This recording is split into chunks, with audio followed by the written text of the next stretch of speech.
Good morning. Whoa. The other day I was watching television with my wife, and I discovered near the end of the program that I had been smiling a good bit of the time. And it took me back to another time when that same thing happened. And what the show that it took me back to that I was watching was, to me, an unknown show at the time. And this was during COVID, and so we had a little bit, this was during the shutdown, and no one was going anywhere, and we had a little bit more time to watch a little bit more TV. I don't want to say that we were binge watching this show, but we might have been. And the same thing was happening during that show. And I found myself, and it's not a comedy. There was nothing that was obvious about making you smile or making you happy. But the other day as I was sitting there, and I noticed that I was smiling, and I had been smiling for a while, and it took me back to that program that I was watching, and I started thinking about both of the programs. And what was it about them that was making me smile? So, chances are, you'd like to know what those programs were. Well, the first one was called Hometown. Has anybody ever seen the show on HGTV, Hometown? It's a couple that is from this particular town, Laurel, Mississippi, and they go around with new buyers, and they restore the old homes that are in the city of Laurel, Mississippi. And their objective is to bring restoration to their hometown. And the couple's really sweet and funny and, charming and all of those things. And as I was watching this show with my wife, I was smiling. I just found myself smiling. And then I started remembering this other show. And the other show is the one I want to talk a little bit more about. And that show is called The Repair Shop. Anybody ever seen The Repair Shop? Raise your hand if you've ever seen The Repair Shop. It's a British show. Well, okay. And I went back and watched the first episode, even though now it's not readily available. I think you have to have some sort of British subscription of some sort, which I don't have. But I went back and watched on YouTube the very first episode, and I was listening to what the narrator was saying about the show as he was sort of introducing this first pilot episode. And let me paint a picture of what it looks like. There is what looks to be like kind of like a work area, a barn, a thatched roof barn out in the country with beautiful green fields behind it. It's just out in a rural setting. It's a really gorgeous setting. I don't know where, somewhere in England, I guess. And what happens is people come there with their old family treasures that are in need of restoration or repair. And they have experts in place there who do different things. One guy is a furniture person, and one person is a woodworker, and another one works with clocks and anything mechanical, and one does ceramics and things like that. One does paint restoration, and they have experts in each of the different areas. And so what happens is a person will come with a cherished family heirloom, and they will bring it to them. And by the way, they do this free of charge. I guess the show pays for the labor. And they will come in with their family heirloom that is maybe sometimes very old, or maybe it's damaged, but in some way it's extremely valuable to them.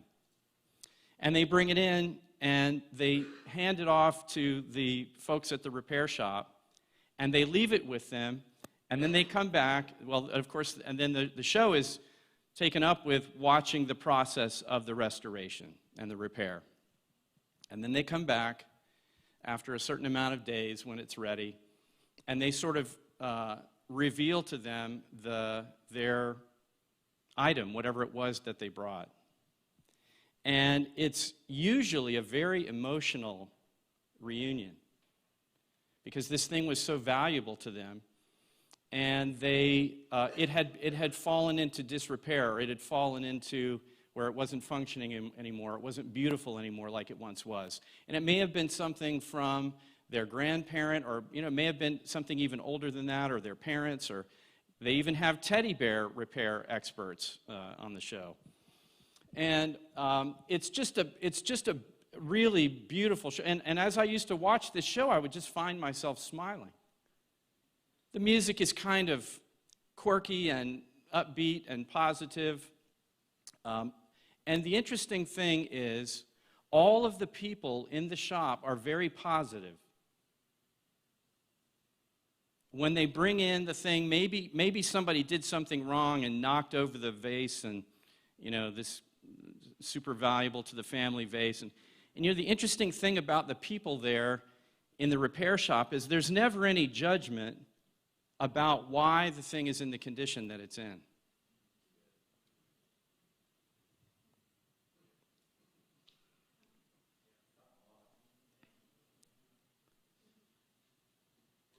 Never. Never once. And like I told you, I binge-watched quite a bit. There was never a time, and it finally hit me, and so they never, ever judge anyone for whatever condition it's in. All they do is, and the people come in unsure of whether my particular thing can be restored, can be repaired.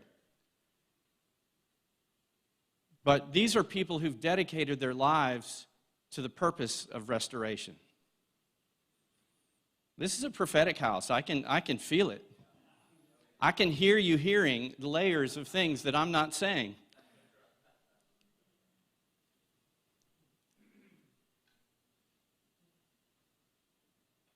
And as I was watching, and man, I'm so grateful for the Holy Spirit. Because you can just be watching some silly HGTV show, and the Spirit will begin to speak to you and show you things. And that's what was happening. As I sat there watching Hometown, and I found myself smiling, I said, there's something here, Lord. I need to go delve into it a little bit. And as I went back to that first episode, these are some of the things that they said about the repair shop, where cherished family heirlooms are brought back to life. Have you ever heard a word in the Christian lexicon that means brought back to life? Yeah? We call it resurrection. He said things like this: they will resurrect, revive, rejuvenate treasured possessions and irreplaceable pieces of family history, bringing both the object and the memories they hold back to life. In fact, one of the craftspeople in the repair shop said this to the person: "You're about to witness some magic." They had so much confidence in the craft that they had dedicated themselves to, that when the person brought their situation, their heirloom, go beyond the thing now, since we're already at that level, go beyond that. And sometimes people bring things to the repair shop, and they're not even sure if the experts can restore it.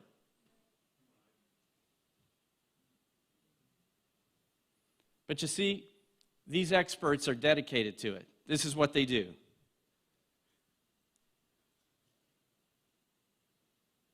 And they'll hand it off unsure of what the outcome is going to be, and they will come back unsure of what the outcome is.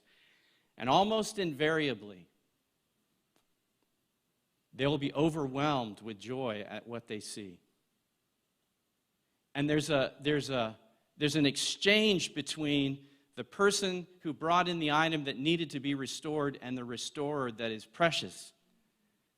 Because just as they don't judge it when it comes in, they're mindful of how significant and important this is to the person who has brought it in. And there'll be tears at times. Even sometimes in the eyes of the restorers. And there'll be hugs. And they'll, in their British way, say, bless. Bless.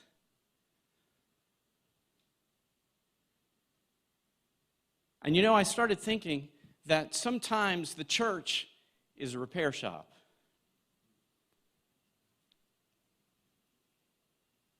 Or it ought to be. You know, it's interesting, if we think about the show Hometown, what they have taken to do is they haven't said, we need to build a wall around our beautiful homes in Laurel and put a guard there and make sure none of the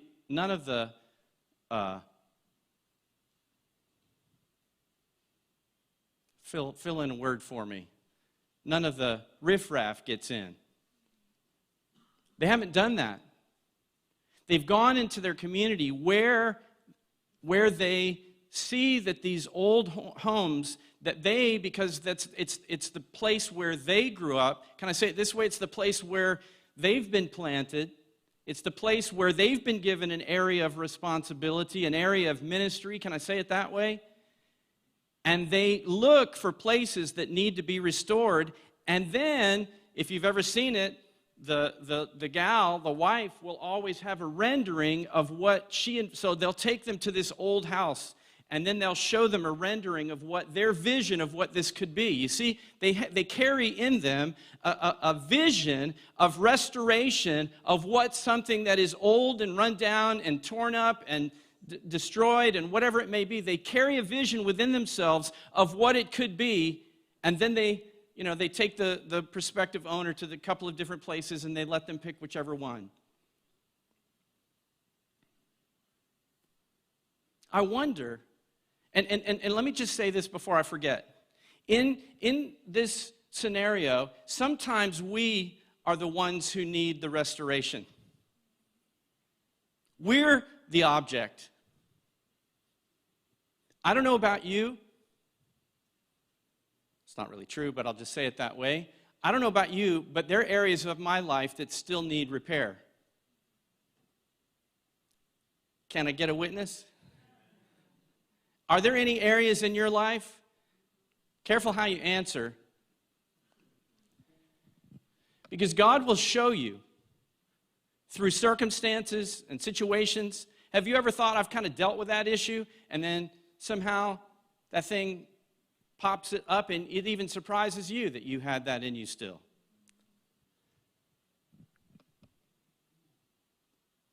And then we're also the repair shop, and we're the people that have the skills, that have the dedication, that have developed the craftsmanship to bring restoration to the thing that needs restoring. We're both. Is that okay? Y'all are thinking hard this morning, aren't you?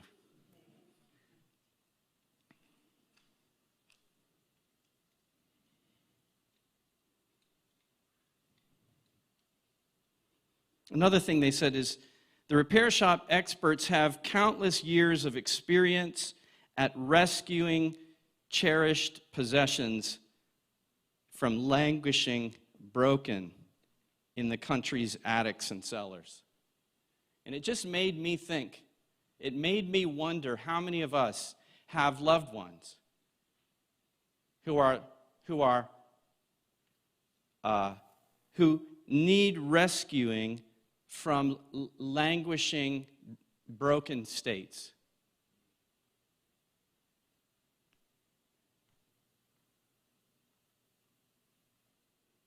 Someone in your family, someone in your sphere of influence, someone that you're connected to. And I wonder if we are looking with an eye of the restorer. We could just quit now and go home. Because all we need to do is just think about this a little bit. But, you know me, probably not going home right now.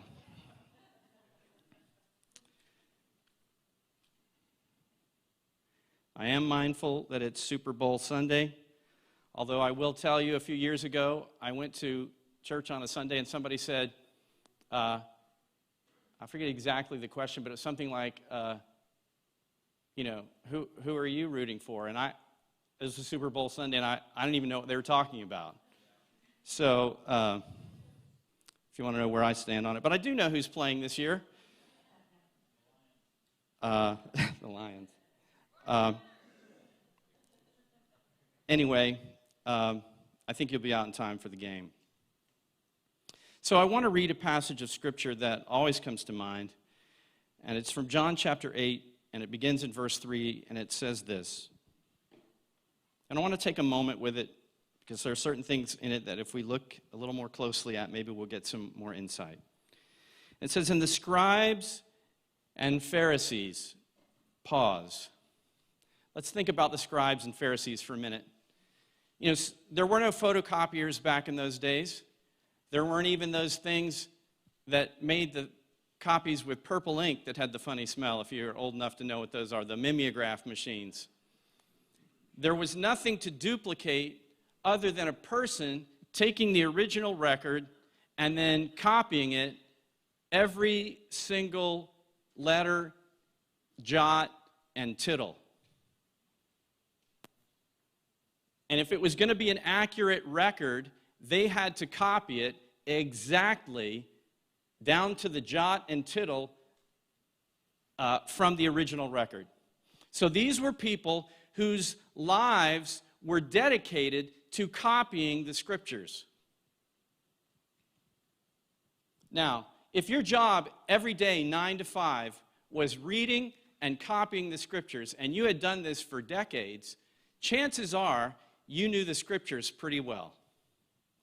In fact, I knew a minister years ago whose goal was to memorize the entire New Testament, and he was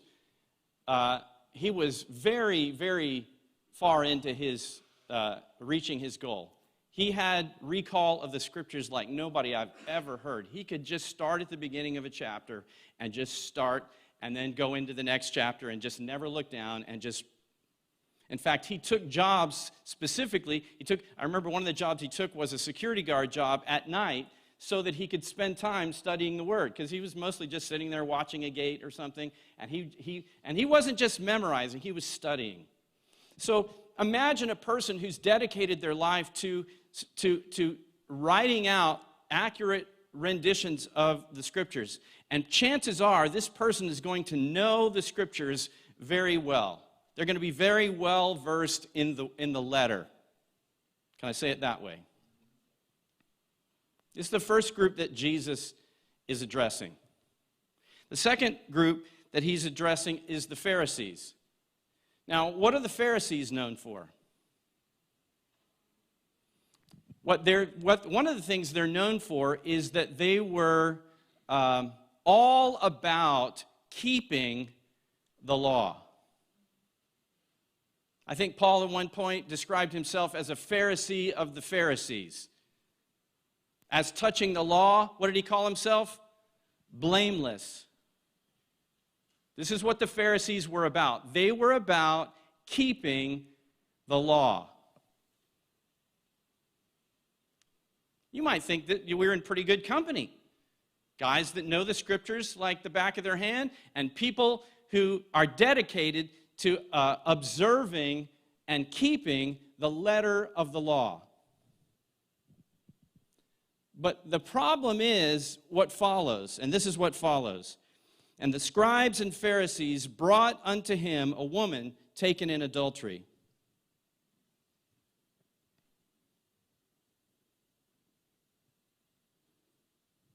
And when they had set her in the midst, they say unto him, Master, this woman was taken in adultery in the very act. Now Moses in the law commanded us that such should be stoned. But what sayest thou? Now here's the interesting point. This they said, tempting him, that they might have to accuse him. So think about it. The people that were experts in keeping the law and those who were experts in knowing what the scriptures had to say, what was their entire purpose in this particular account? It was to be the accusers. They brought a woman who had violated the law, caught her in red-handed, so to speak, and also and brought her to Jesus to accuse her of breaking the law. But they did it with yet another layer of accusation in their mind, which was to find something that Jesus would do or say about this so that they could accuse him as well.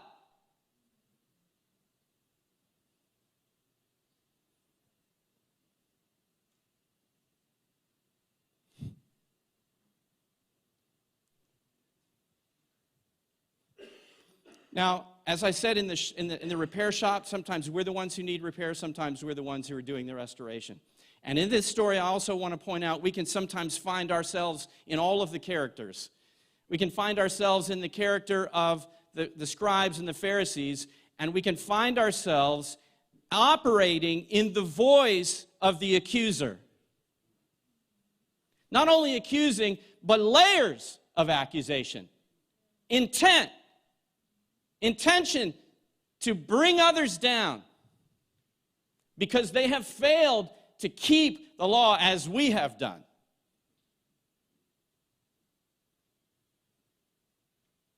I thank you, God, that I am not as other men.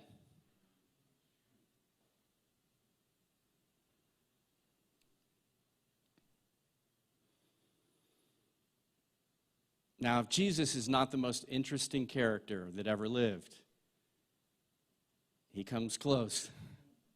I think he is. What does Jesus do? Here's a very tense situation. And don't think that Jesus didn't know what was in the hearts of the scribes and Pharisees. Jesus was pretty good at reading layers. And what does he do? He doesn't square his shoulders back.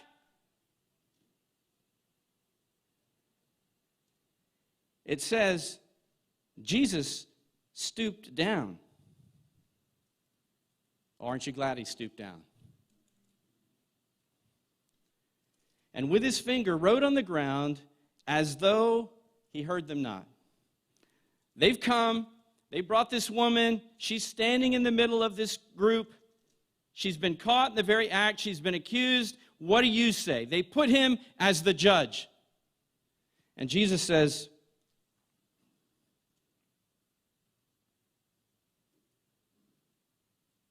I don't know how long he did it. People have surmised what he wrote. None of that's in the record, so we can't really know for sure. And with his finger wrote on the ground, as though he heard them not. So when they continued asking him, they pressed him. He just sort of ignored what they were saying, and he pressed them. Are you with me? They pressed him. So when they continued asking him, he lifted up himself and said unto them, He that is without sin among you, let him cast the first stone at her.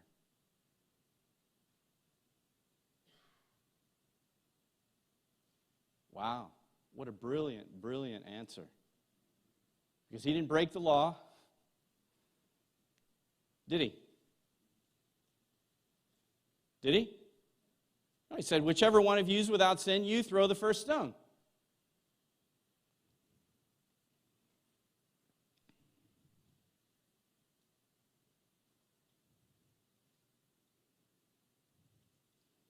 And again he stooped down and wrote on the ground. You see, because he knew the effect of his words on them. He didn't address them any further. He just went back to what he was doing before he addressed their issue.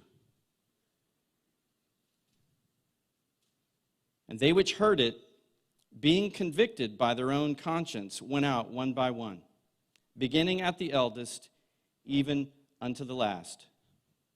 And Jesus was left alone, and the woman standing in the midst. Now, this is where it gets really interesting, isn't it? If I was watching this, this is the part I would be leaning in for.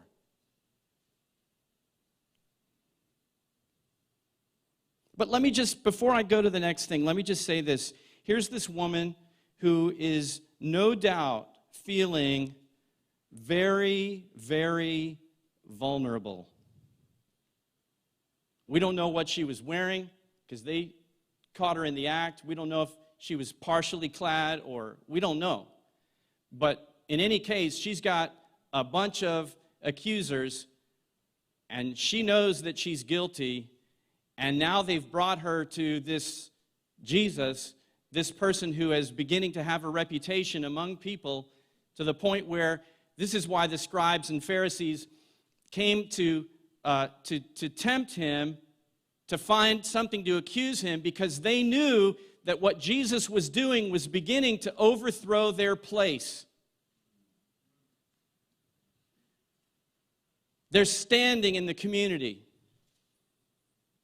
Their tradition, you name it. And she's standing there, no doubt, head down, feeling very vulnerable. And she's been brought before this holy man by those who are the religious select. She's not in a good place. And now you have to believe that when Jesus stands up from writing on the ground the first time and says, "Let him that is without sin cast the first stone at her," you have to believe that something in her was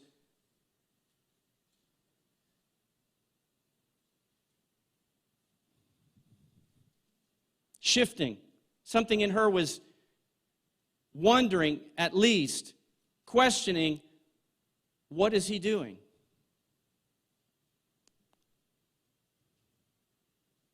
Because she knows, just like Jesus knows, just like they know, that they're all with sin. We've all sinned and come short of the glory of God.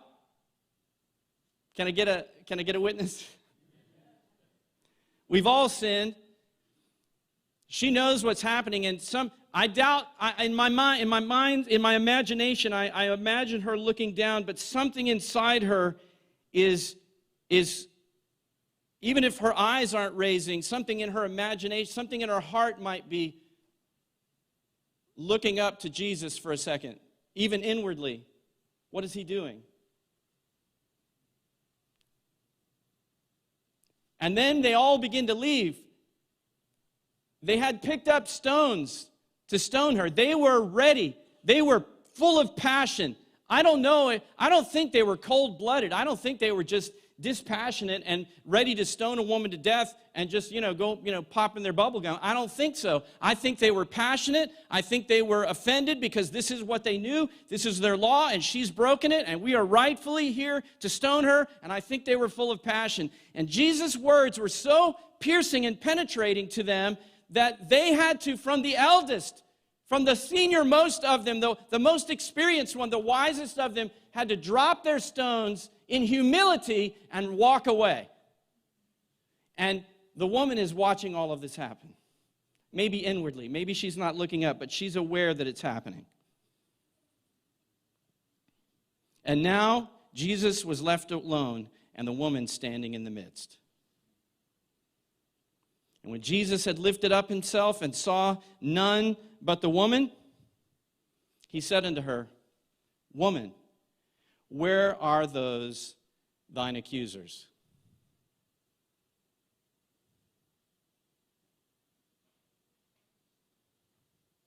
And as often is the case when God or Jesus are asking a question, they know the answer. They're asking something else. Where are your accusers? Hath no man condemned thee? Don't you know that in the heart of this woman something is transpiring? She doesn't yet know what, but something has happened. This holy man who they've brought me front, he has in effect stood between me and the people with stones who were ready to kill me. He has stood between me and them, and with his word, he has sent them away because they had to admit that they were just as guilty, because in the Jewish faith, in the Jewish tradition, if you break the law, any part of it, you have broken the entirety of it. You see?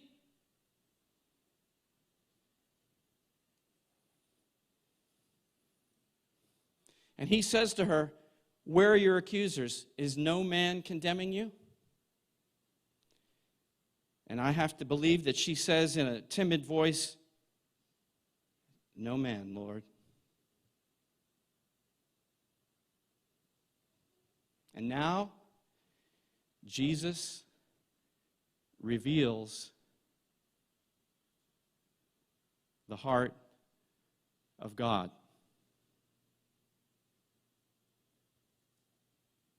Scriptures call him the express image of his person. Jesus himself said, "When you see me, you have seen the Father." He said, "I only do those things which I see my Father do. I only speak those words that I hear my Father say." And now bursts onto the creation the pure, undefiled, undiluted will and purpose of God. Oh, I see you thinking, because you know what he's about to say. And yet I've made a statement about what he's about to say already.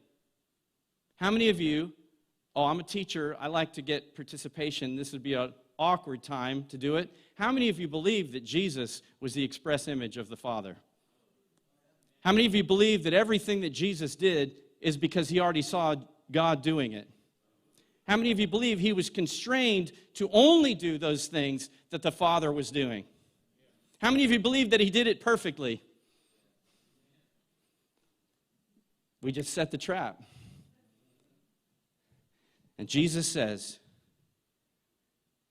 and I don't know, but this is my imagination, he looks her in the eye, he gets her, he finds her eyes, maybe he comes and raises her chin, I don't know. And he says,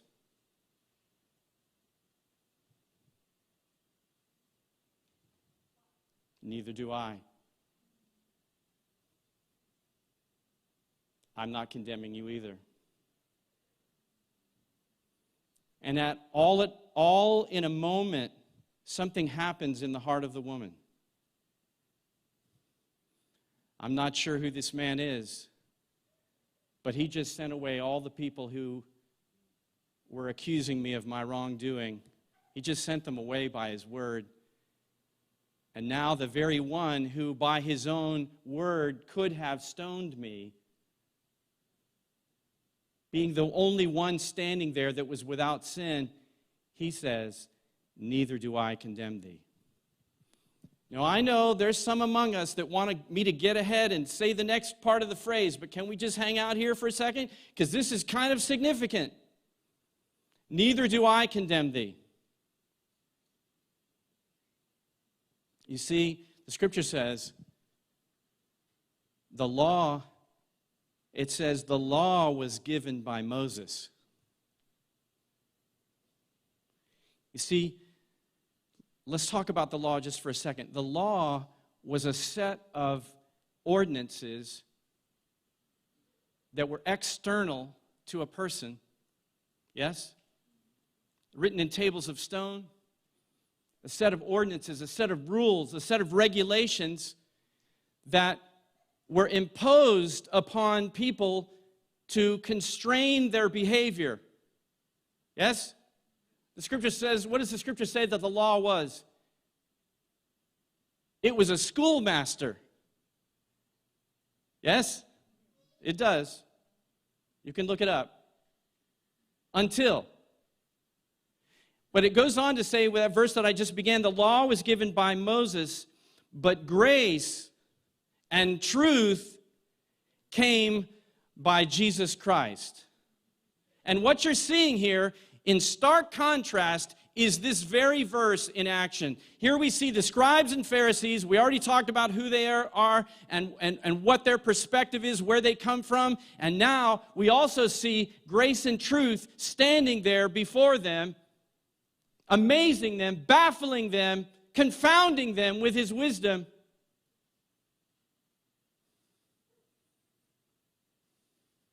Because you see, the law is a set of ordinances to be imposed externally on a person from the outside. Are you hearing what I'm saying? If you've been driving any length of time, you know, when I moved here from, don't let me forget where I was, someone, because I will, and I'll just leave the story behind, but someone help me. When I first moved to Middle Tennessee, South Florida roads are like this. And the ones that don't go like this go like this. That's why you get to places where it's 27th Street and 28th Street and 29th Street. And we describe how to go somewhere by direction. You go down so-and-so 5 miles and you turn south on so-and-so. When I got up here, talk about baffled and confounded, I still don't know what 97 is. 96? Is it 96? 96, sorry. Because it's Franklin. It's Franklin Road in Murfreesboro, and it's Murfreesboro Road in Franklin. And then when you head east, it turns into something else. Somebody help me out. What is it? A greater law. What does it turn into? No, before that, it turns into three things. But before Memorial, it turns into something. And I'm going, yeah, I don't even know. I just turn on the GPS, okay? But anyway, what I've learned about the roads in Middle Tennessee is they're like this. And if it's wet or even icy, listen, it doesn't make a whole lot of sense to go too fast. I don't need a sign to tell me that. I'm 59 years old. I've been driving since I was 16 years old. I know that you need to slow down when it's wet and curvy, okay?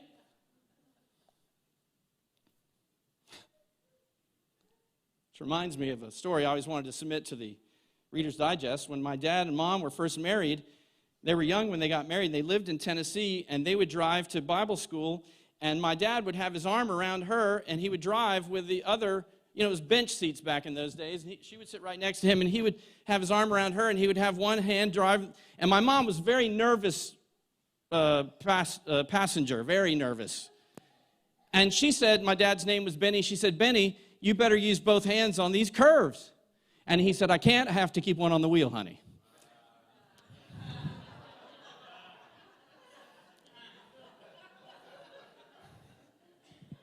I always wanted to send that to Reader's Digest. Felt like I might get a couple of bucks. We needed to break it up. It was getting real intense here with Jesus and the woman. We needed to lighten it up a little bit. Now, somebody help me. Where was I? External law, thank you. I don't need, there comes a point where you don't need a law to tell you what to do. You know why? Because it's become inward.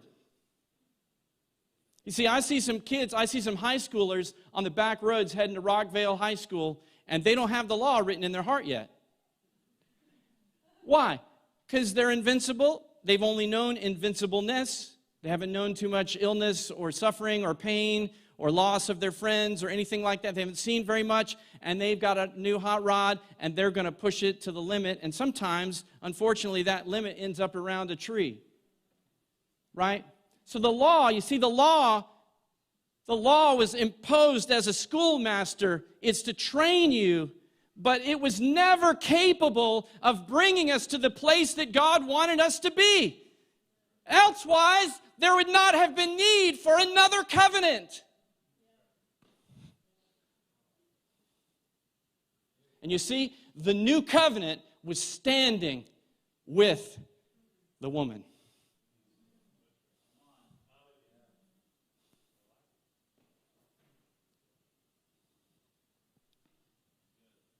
What grace and truth does is it sends the accusing voice away.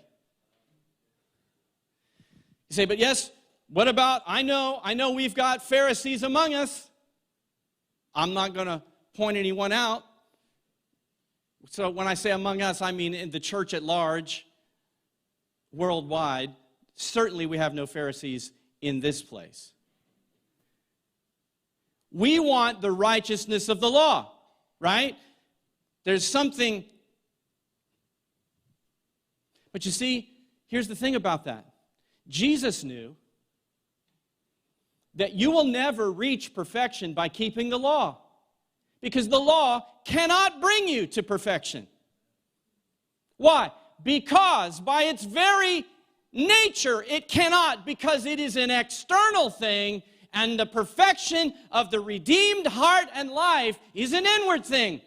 It comes from within. It comes from desire. Those of you who have ever had a child who you told them what to do, and they reluctantly and with a bad attitude and a look on their face and a stomp in their feet and a slammed door, they did what you said, you didn't really achieve what you were after. Am I right? Why? Because what we're after is for that thing that we're asking of our children to actually be developed within them, so that they don't need anyone to tell them to do this. It's become their nature to do it. Oh, my. So let's talk about grace for a second. You see, the law is a set of rules and regulations that demand. But grace is not. Oh, I know, I feel it, I feel it, I feel you. I feel you. I hear people talking about, wait a minute, this isn't one of those, it's not one of those hyper grace guys, is it? I feel you. Maybe it's not here, maybe it's on camera. I feel you. Can you do that? I don't know if we can get me to their computer, I can probably feel it. You see, grace, listen everyone, this is really important. Grace doesn't demand. Grace enables. Listen carefully. It's the most important thing I've said all day. Parents, and listen, I got 5, I've blown it so many thousands of times. I've misunderstood this concept so many times. As a human being, I've misunderstood this. As a coworker, I've misunderstood this. As a neighbor, I've misunderstood this. As a church member, I've misunderstood this. As an employee, I've misunderstood this. The law demands. Grace enables. Now we can get to Jesus' final words to the woman. You see, the scripture says it is the goodness of God. Say it with me. The goodness of God. How many of you have experienced the goodness of God? How many of you have experienced the mercy of God? How many of you have experienced the forgiveness of God? It is the goodness of God, listen, that leads. You know what? We see a good God and we begin to be drawn towards him. Don't tell me that woman wasn't drawn to him.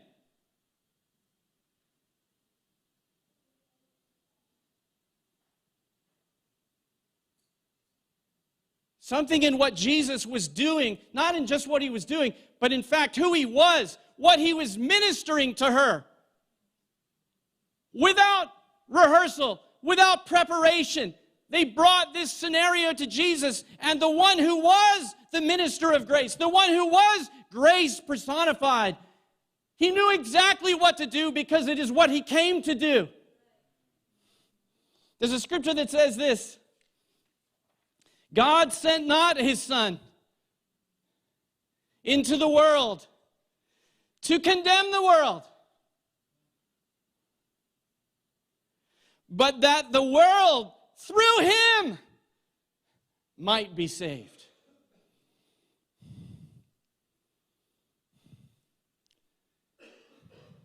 And something has happened in the heart of this woman.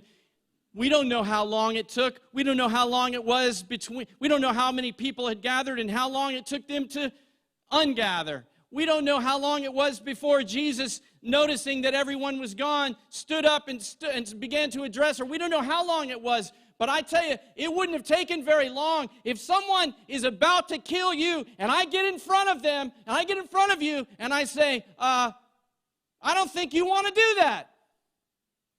Do you? Because the rules that you're applying to her, you don't want them applied to you. That's what he was saying to them.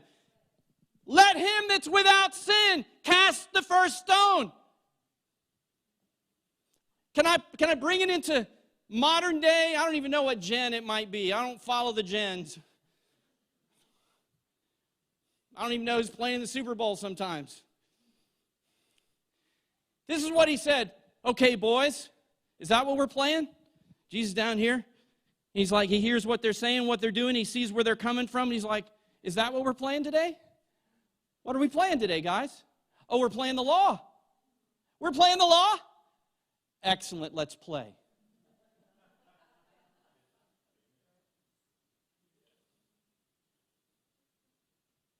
Flip a coin. You want to receive or you want to kick?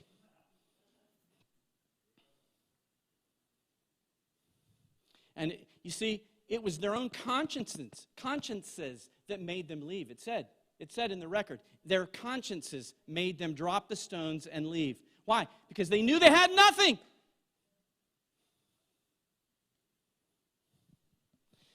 But here, back to where I was. Sorry, you're the woman for a moment. I know you're a beast. I can use you without you being intimidated. Somebody gets in front of you and an accuser. It doesn't take very long for you to figure out whose team they're on. Am I right? It doesn't take very long. If somebody's standing at the water cooler at work and somebody's talking trash about somebody else and you get in there and you say, you know what, maybe they're having a bad day. If that person's listening over around the corner and hears all the conversation, it doesn't take them very long to figure out whose team you're on. It doesn't take a whole lot of revelation and searching and, it doesn't take very long.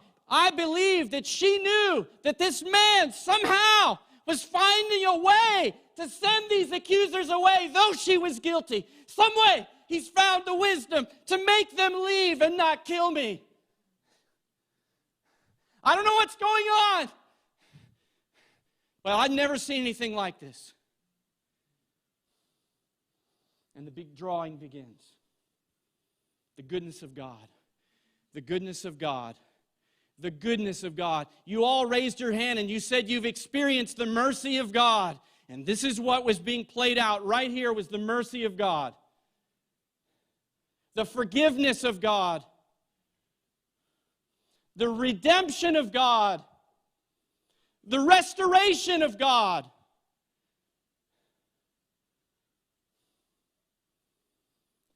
And then he says, now, when you go about your life, the word sin in the Greek is the word hamartia, and it means to miss the mark. It means to miss the character of God. It means to miss the mark. And what he says to her is, dear sister, my child, you've been missing the mark. Maybe Jesus knew what was in her heart, what she had experienced in her life that was causing her to behave in this fashion. Was it still wrong? Of course it was. But he didn't come to condemn. That's not what his business was. His business was to save. In another verse it says, the Son of Man is come to seek and to save that which was lost. That's his business. And he says, now, when you go, don't miss the mark anymore. That is not who God has called you to be. And I believe in that very encounter that we have here, we have the goodness of God that was leading her to repentance. Greek word metanoia. It means taking a new mind. See, repentance is not, you may have heard this, that repentance is going in one direction, and when you repent, you turn and go the other direction. You've heard that before? But there's something that happens before the turn. You know what it is? It's the mind. You take a new mind. Maybe this woman didn't value herself properly because she had never been valued by anyone. You think that has an impact on anyone? I'm just curious. It's really quiet in here. You know why? I know why. We all know why. We don't need to talk about it. Because the Spirit is searching our hearts. That's why. He's searching mine. And listen, this message is not to condemn you, not in any way, shape, or form. It's to bring something to light about what we are as a repair shop.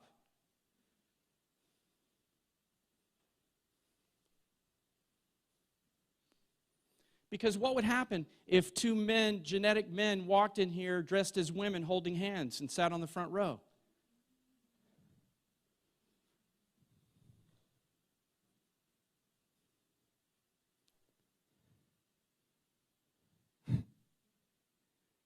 Which voice are you?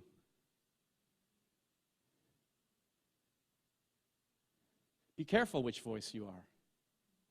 I have to be careful which voice I am. Because Jesus may send my voice and me away if I'm the accuser. Because somebody has well said, if God did not send His Son into the world to condemn the world, I'm pretty sure He didn't send us to do it either.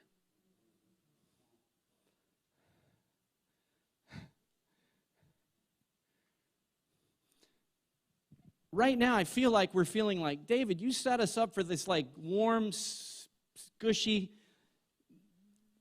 gracious thing about the repair shop. What happened? Where are we? You know, the best I know how, I follow what I feel in my heart of the leading of the Spirit when I'm ministering, when to stay and dwell somewhere, and when to move on. Is that fair enough? So you're doing that? The best of my ability.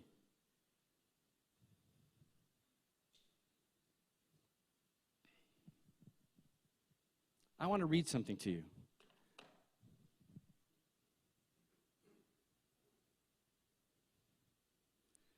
And then I have a good message for you from a text that I got from Glenn Caraway, if that's appropriate. Maybe we'll wait till the camera's off. I was in a restaurant the other night. Can I brag for a second? Is it okay? I don't want to do it if it's not okay. Can I brag? Not on me, on my daughter. Can I brag on my daughter? So my daughter plays clarinet. And a family full of brass players, we had to forgive her for that. But, you know, there she went. And she's in the band program at school, and she tried out against 180 clarinetists in all of Middle Tennessee. And she was ranked number 5 in all of Middle Tennessee. And that same audition serves as that's called the Mid-State Band, Honor Band, and that same audition serves for the county. So they take all the people out of the county, and then they rank the people by order. And she was first chair in Rutherford County Honor Band. You might not know that when you see a little quiet little Avalon, but she can play the clarinet. She's pretty good. And we were at a restaurant in between rehearsal, afternoon rehearsal and evening rehearsal, and we were in this little restaurant, and I'm going to bring up this thing that I saw because I think it pertains. When I saw it, I said, I got to capture that. I learned this from my students years ago. I wrote the homework on the board, and I said, y'all get your paper and pencil out and write your homework assignment down. And a couple of hands went up and said, Mr. Skinner, can we just take our phone out and take a picture of it? And it was like an epiphany. It was like, what? Wow. It was an epiphany. So I started doing it myself. I take pictures, I screenshot things, I take pictures of things in restaurants. Listen to this. I forget what's that Asian restaurant that Avalon likes. It's Panda Express. I myself can't stand it. But, it's where she wanted to go, and she's number 5. You take her where she wants to go. Okay? But in that restaurant was this plaque on the wall, this little, fast food knockoff. And this is what it said. Make happy those who are near, and those who are far will come. It's here for you when you need it. If you want to screen capture my screen capture, or take a picture of my screen capture, man, I thought there was a message in there. See, God speaks to me through strange situations. HGTV and knockoff Asian restaurants. And that hit me so hard. Make happy those who are near, and those who are far will come. And it had all kinds of applications, Caleb. It had all kinds of applications in my heart and life. And I was thinking about church too. And I was thinking, I wonder if that couple that is lost and confused, and I know we want to call them sinful, and we want to throw the law at them, and we want to be in the voice of the accuser.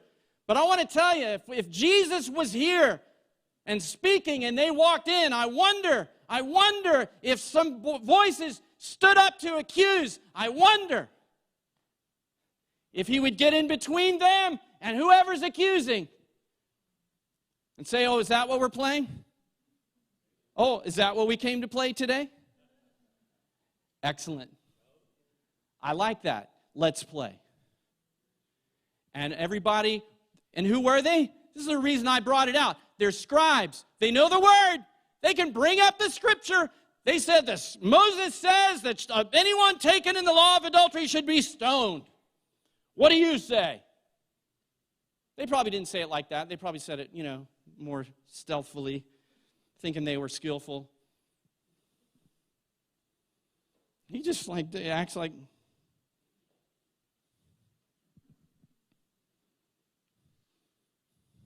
I wonder if somebody walked into this church like we were the repair shop, and instead of us judging why the thing is broken and how it got that way, if we just said, you're about to see some magic happen. And maybe the person that brought them is a little concerned, not sure if they're redeemable, not sure if they're past their due date, past their expiration date, past fixing, past redeeming. But I want to tell you something, and you can rejoice with this, with your own family members or whoever you might have in mind right now, that there is no place that the arm of the Lord cannot reach. There is no place. He proved it when he went to Lazarus in the grave. He proved it in little ways. Man, now you're getting me into my next message. My next message, you want to know what my next message is? It's this. I had to screen capture it. Listen to this. Oh, man, this is powerful. Until we know how to sleep in a storm, we probably won't have the ability to speak to the storm. Whoa, go home and kick that around a little bit. We want to get to the point of speaking to the storm, don't we? But we have to first learn how to sleep in the storm. Oh, man, I get so excited, I don't even know what I'm talking about. All right. I was going somewhere good, too. Man, I had a lady in my church in Florida. Her name was Lila. And Lila took copious notes and kept them. I mean, for decades. And she would send me photocopies of my messages from, 15 years ago. And anytime I got lost like I am now, I would go, Lila, what was I talking about? And she would go, bing, bing, bing, bing, bing. I would go, thank you. Just like you did a minute ago. It's okay. Y'all don't mind, do you? Are you getting the point? I think we're getting the point. We were talking about the repair shop. So first of all, I said you might be one of a different character in the repair shop. Maybe it's you. And I want to tell you something. You are not, I know, I was talking about his hand. I was talking about Lazarus. He showed us. He showed them before. That's where I was going. He was in the boat. And he said, he's asleep. And they say, Master, don't you care that we're about to die? We're your posse. We're your dudes. We're the people, we got your back. Unless things get really tough. We got your back. Don't you care that we're about to perish in this storm? And Jesus wakes up and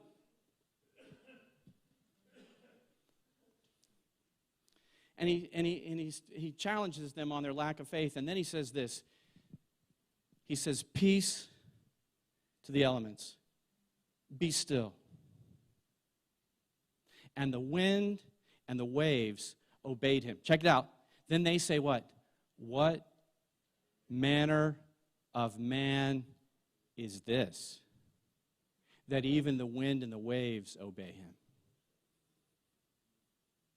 Let's not try to be foolish and think that there's something in our life that is unredeemable and cannot be touched by God, because then we don't know what manner of man Jesus is. And then he says, they send word to him that Lazarus is sick. Your friend, which the word they used was Philadelphia, the brotherly love. And Jesus sends him word back. You have to remember this. When you read the account, you have to remember Jesus sends a message back. This sickness is not unto death. And then he waited where he was still 2 days. And then he begins to make his way to Bethany, which, by the way, means a house of misery, and Bethany is a type of this world. The place where, and Lazarus was a type of us. Dwelling in a house of misery. And by the way, Lazarus means he whom the Lord helps. His very nature, his very name, it was pointing to the fact that I'm the one that God helps. Dwelling in a house of misery. And Jesus says, let's go to him. And on the way there, he says, Lazarus, our friend, sleeps. And the word he uses is a deeper form of love. It's agape, our friend. Indicating something about the relationship. And they say, oh, good, if he's asleep, he's resting, he's sick. And he says, no, he's dead. And the next thing he says is strange, and he says, and I'm glad.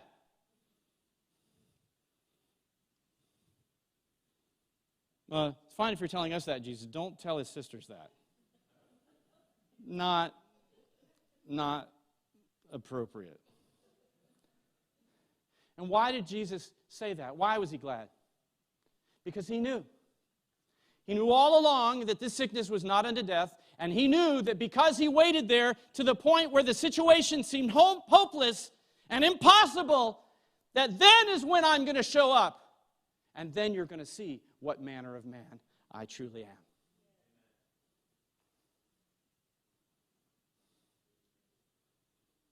And he arrives, and he says the question. Jesus is like a good attorney. He always knows the answer to the question before he asks it. He says, where have you laid him? Listen, Jesus is the one who knew when and where Lazarus died. He was not asking, where did you put him? He had sent word to them. He was asking them, really, if you want to ask me, he was asking them, did you believe what I said?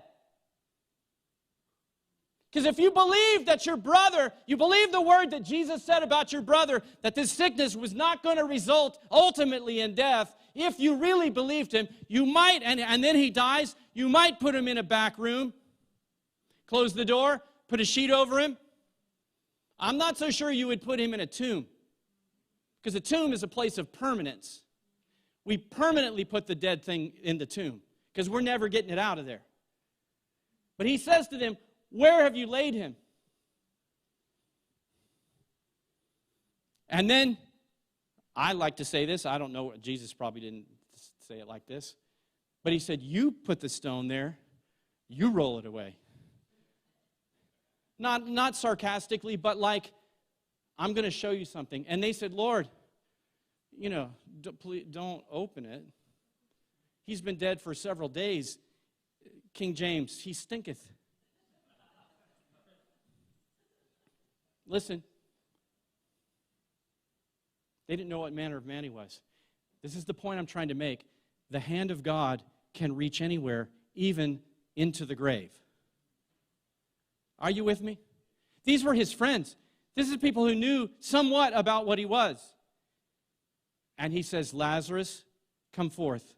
And listen, all of the laws of physiology and biology and sickness and disease and everything that had overcome, they had to, in that moment, when the spirit of life became present in that situation, all of those laws, listen, this is what they had to do.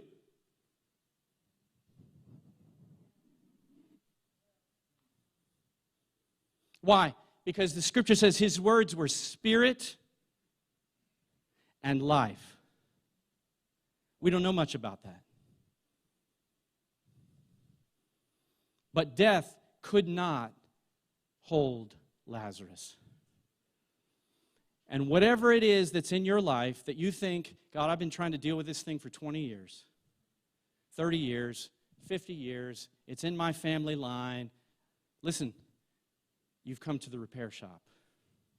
And God has placed some people in the repair shop whose purpose it is to restore you to your rightful place. Listen to this. Brethren, if a man be overtaken in a fault, ye which are spiritual, what does it say? Restore such an one in the spirit of meekness, considering thyself, lest thou also be tempted. Bear you one another's burdens, and so fulfill the law of Christ. God has placed some people in his church who see a broken vessel. I want to get close to you now. They see a broken vessel, and they're not intimidated, and they're not put off, and they have no judgment for why you're in the condition that you're in. And listen, friends, even if you've encountered people that are not like this, this is the Spirit of Christ. And you can feel it in your heart right now. You know it is. Because he demonstrated it with the woman caught in the act of adultery.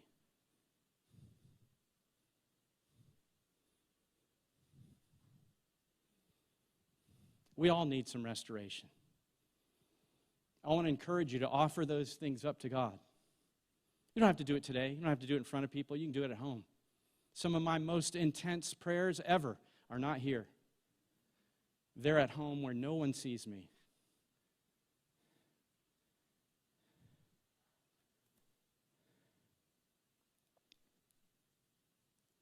And then let's jump into the place of the technicians at the restore shop, at the repair shop. The restore shop, I like it. Listen, everyone. Everyone needs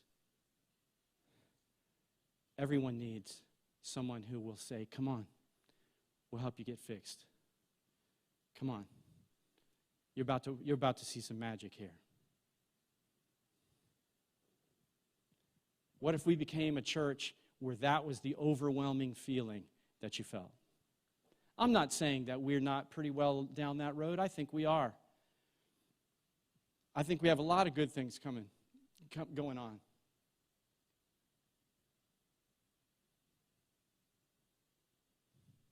But I like that Chinese restaurant. I think if we make people happy, you know what I mean? If we make people feel forgiven, if we make people feel not judged, if we make people feel like we love them, I bet you they might tell somebody. And it isn't about numbers. It's about people.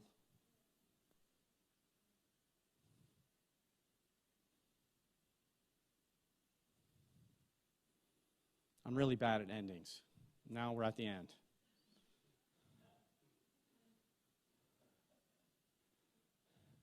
So brace yourself for a bad ending.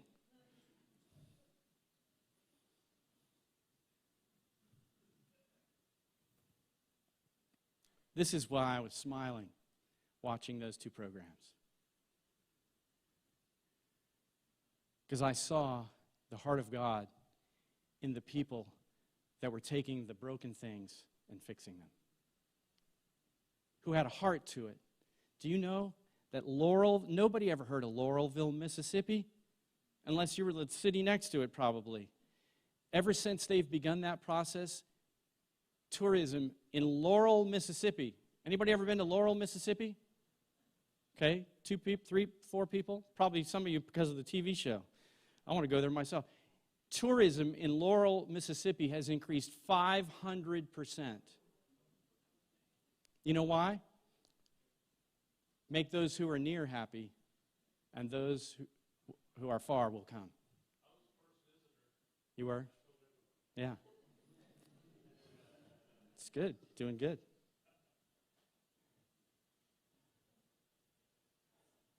Has God spoken to your heart today?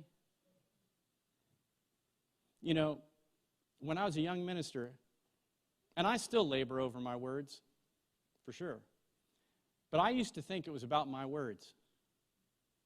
You know, because you're up front and everyone's listening. Fair assessment. What I learned is it's not about what I say. It's about what you hear.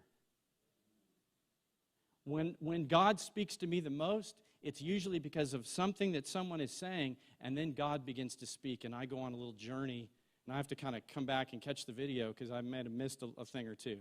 That's what I've noticed. I want to hear a minister who's going to send me on that journey of God speaking to my heart. And I listen, I thank them for that. I honor that in them. If you can do that, I want to hear you. So let's just stand up and let's just pray, and we'll be out of here. And then we'll turn the camera off, and then I'll give you a little quick message. Lord, I thank you that though the law came by Moses, that you have brought to us grace and truth. And that instead of expecting and demanding things of us, you come and give us your grace that enables us to perform it. What an unspeakable plan. How great you are, God. Your love and kindness we cannot describe. And Lord, I ask right now that if there's anyone in here that needs restoration in any way, it really includes all of us, Lord. But if there's anyone who's particularly feeling that right now, Lord, I ask that you would just minister to them. Minister your grace. Send the accusing voices out of their mind, out of their experience. Let them feel that you don't condemn. Let them know it. And let your goodness lead them into a changing of mind, which results in a change in the outward. And Lord, when we find ourselves as the repair shop, as your church, cause us to be like those technicians and artisans that see the broken vessel without judgment, but only with a vision and hope for what it can be, restored to its rightful place. Let us be that haven of grace for people that come.